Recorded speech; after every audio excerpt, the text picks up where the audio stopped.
Yo, what is good, y'all boys? Underdog, and I'm indeed back in the building. In today's review, I got a shoe that is an OG classic, but a lot of people are sleeping on it. Of course, you've seen the title and the thumbnail. We're talking about the Olive 9s. Let's go. First up, taking a peek at the box. It's more of that old schoolish, not the original, of course, but an older Jordan box. We see a lot of 11s come in this box. Nike Air on the side here, of course, size tag. Take a peek at it, do what you gotta do. Let's unpack the shoe. Popping open the lid, you are greeted with that garbage bag, sort of tissue paper. That's what I always call it. Just reminds me of like a garbage bag. And lo and behold, the sneakers themselves. The Jordan 9. Mike did not ball in this shoe on the court, but he did take the field in these bad boys while he was playing with the Barons, right? So this sneaker is not on a lot of people's list of the greatest Jordans of all time, of course, you know. A lot of people, I think, look over the 9s, but I think they're dope nonetheless. They are some clunkers. They wear like a boot. Of course, Jordan has kind of done that sort of winterized thing with their sneakers. The 9 is perfect for that, in my opinion.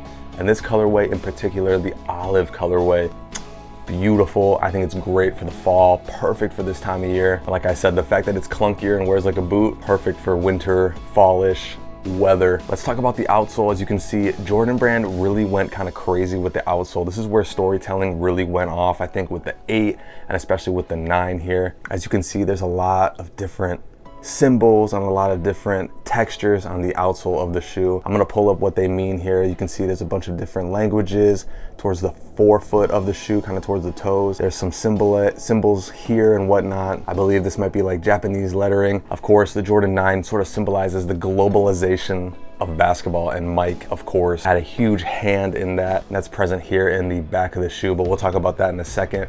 Moving on to the midsole of the shoe, you got kind of like these claws coming over. That's what they've always reminded me of. Same thing on the other side of the shoe too. This is all just a foam, nothing too crazy. Red Jumpman right on the midsole of the shoe, and of course, that red makes a big difference, as we've seen the Olive Concords drop recently. It ain't the same without the red, right? Moving on the upper of the shoe, this is where things get really interesting in my opinion. 9s, full disclosure, I've never owned a pair of 9s that I intend to keep, but from the 9s that I've seen in stores, 9s that I've been able to observe in hand, the leather on the top is always sort of plasticky, very stiff, and it's not very flattering. This leather, however, as you can see, it is way more plush. It's got a sort of textured grain to it, not like a tumbled leather, but still you can definitely feel that it's a little bit more plush than I think the standard Jordan 9, if that makes sense. And of course, you got perforations up here, not exactly for ventilation, but you can run your finger across it and you can feel they are embossed, I believe, stamped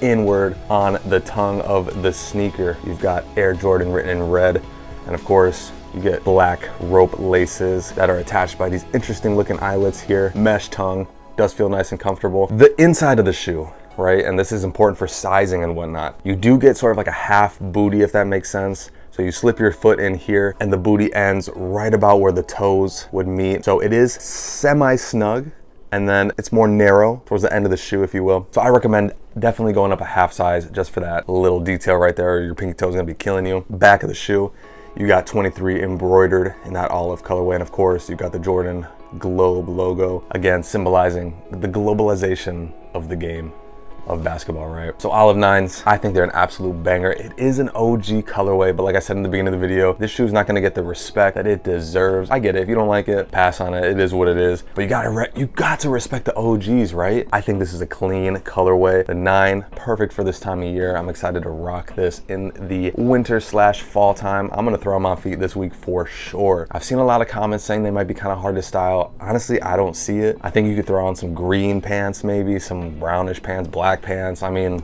there's a lot of combos that you can pull off with this sneaker. For sizing, like I mentioned, go up half a size. Trust me, that booty in the sneaker makes it feel kind of weird. I'm not gonna lie. It is comfortable, but it just takes a little bit to get used to. Go up half a size and you'll be good. I went with a size 11 and it fits like a glove. It's perfect. Thank you for tuning into my review of the Olive Jordan 9s. I greatly appreciate it. If you liked the video, why not hit the like button? Consider joining your boy's channel by subscribing. It's all free and it'd be greatly, greatly appreciated.